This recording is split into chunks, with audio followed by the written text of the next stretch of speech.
Hello guys, welcome back to my channel. It's Joe Corny Vlogs, and for today's video, titignan natin yung anong bago sa iOS 14. Ito yung nagtrending ngayon sa Twitter. It's hashtag iOS 14. At sana naman kayo rin ay naka-upload na or naka-download na ng bagong iOS 14. So, before we start, don't forget to click subscribe muna, notification bell button para updated sa ating mga videos.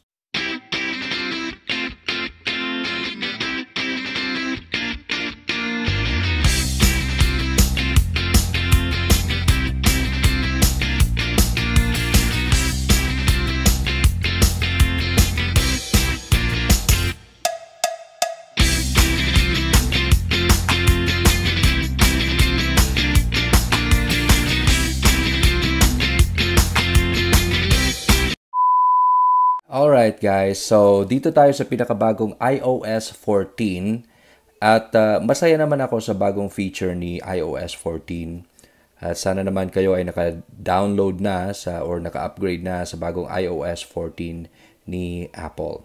Alright, so unang-una, medyo ang maganda dito ay yung mga clutter mo sa home screen mo. Yan, yung kasi dami mong app na nalagay. Pwede mo yang i-hide without erasing lahat ng mga nasa home screen mo. At kasi naka-organize na siya lahat dito sa app library. Ito yung pinakabago, ang app library. Swipe mo lang dito sa dulo, pa left side, tapos lalabas na lahat, naka-organize yan. So, paano ba lilinisin itong home screen? So, yung gagawin natin guys, click-click lang natin, yun, para ma-edit yung home screen.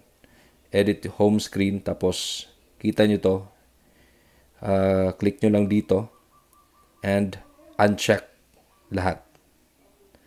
Okay, again, uncheck, and yung matitira lang itong last, yung Outlook ko, hindi ko ma-uncheck. I don't know kung bakit.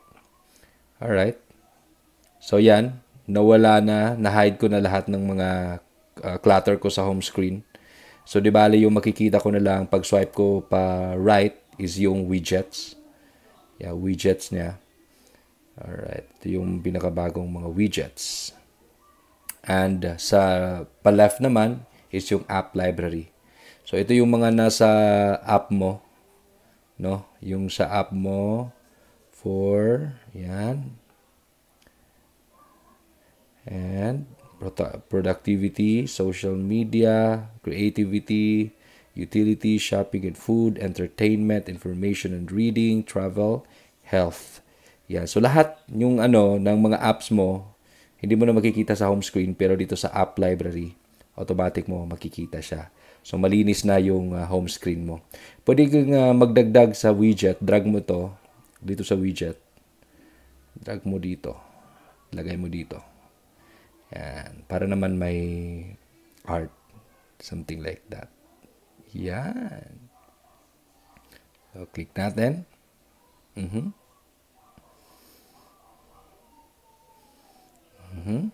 Ito yung nag-trending ngayon na iOS 14. Alright.